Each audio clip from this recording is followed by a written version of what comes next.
Let's now reach out to Bernie Farber. He is the chair of the Canadian Anti-Hate Network in Canada. Bernie, thank you for joining us today. Thank you, Michael. When you hear about swastikas being painted onto Parliament Hill, being used to deface property around the nation's capital, what goes through your mind? Well, it's absolutely frightening. I think you have to remember that it's not just me, but there are many of my friends and family and others in the Jewish community and in the community of color and other minority groups.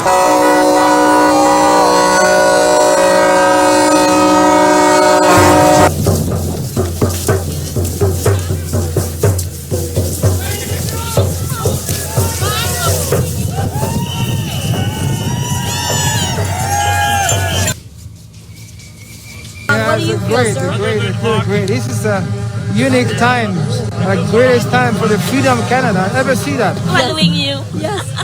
Good. It's good to see you. You've been watching. Wonderful. Yeah. Isn't this amazing? Yes. We've been here last night, and we need to fight for freedom. It's time, isn't it? Not to live in Canada, just to stand to fight.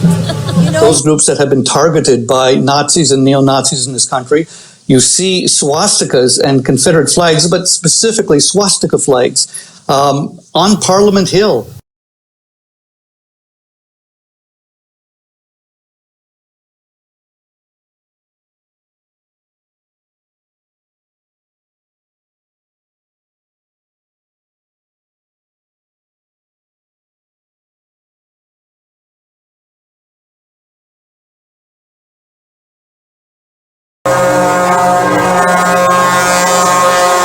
Walking down residential streets, as a councillor just noted, I mean, it does fill you with apprehension, it fills you with fear, it fills you with concern. And as a child of Holocaust survivor, I understand it, but I actually think most Canadians get this. And it's not just a few malcontents or a couple flags. This so-called convoy actually seeded the ground, in my opinion, for the worst display of Nazi and racist propaganda that I have ever seen in this country. bless you so much. Thank you. Thank you for being here. 2,300 kilometers to be here, not leave until this is done. We got to lift these mandates. We got to save the children. Yes. I live Our children, our choice.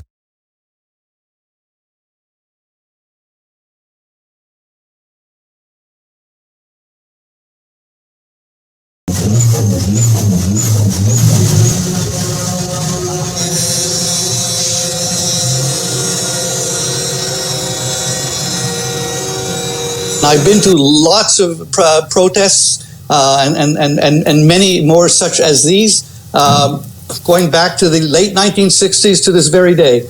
And honestly, I have never, ever seen anything like this. You say seeded the ground, but as I said to Councillor McKenney, there are people who support this protest because it began as a demonstration against cross-border vaccine mandates, and now have people joining because they are not extremists, but they don't want the government to dictate what they should or should not do. What do you say to those people who don't see themselves as doing any kind of harm, but who have stepped forward to show their support?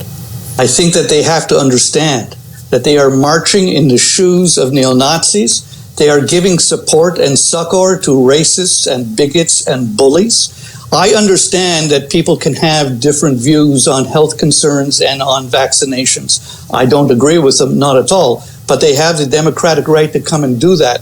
Unfortunately, the extremists have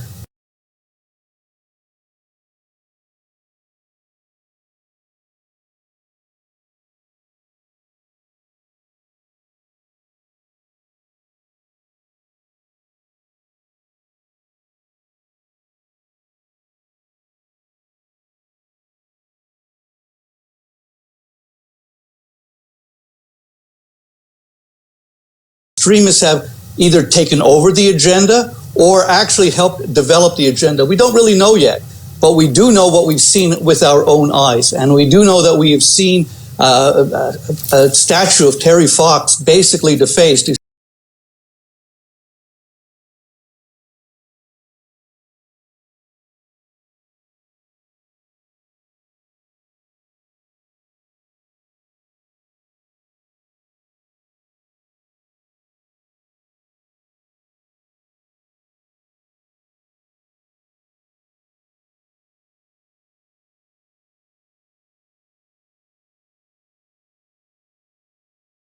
Seeing people urinate on the war memorial. I mean, the list goes on and on. What have they accomplished? They've accomplished nothing more than angering Canadians, the vast majority of whom are supportive of national vaccine mandates. The vast majority have already had those vaccines, as you say.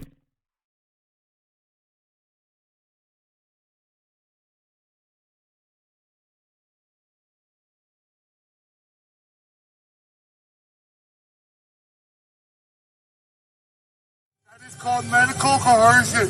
You did not do it of free will. And so, yes, let them come and protest the actual health issues, but they have to understand that by doing so, they have actually walked in the shoes of bullies, racists, bigots, and Nazis. I am very disappointed that the leader of the opposition, Aaron O'Toole, has deemed it appropriate to actually meet with these people and have a discussion with them. That as well gives support to the extremists in that crowd. We're not going to have the streets of Ottawa festooned with swastikas. We're not going to have these malcontents urinating on the war memorial. We're not going to have them destroy our figures, our heroes like Terry Fox. Bernie Farber is the chair of the Canadian Anti-Hate Network.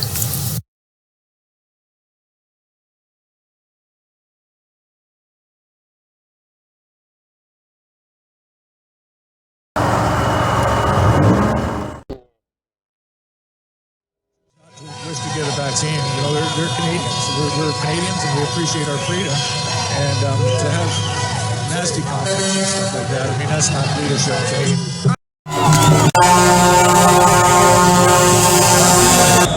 I sure like your sign. Love is our government, compassion is our justice, freedom is our law. Eat healthy, exercise, have a lot of fresh air. You guys better stop being those love terrorists. It's joy, it's love, it's unity. It's not the dark picture that the media is giving, where these are somehow questionable extremists. They're concerned. They take it very serious. But there's kind of a joy and a happiness mixed in with that, which makes it so wholesome.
Every trucker, of course, I think when I'm Canadian, I can't speak for every single one, unlike our prime minister.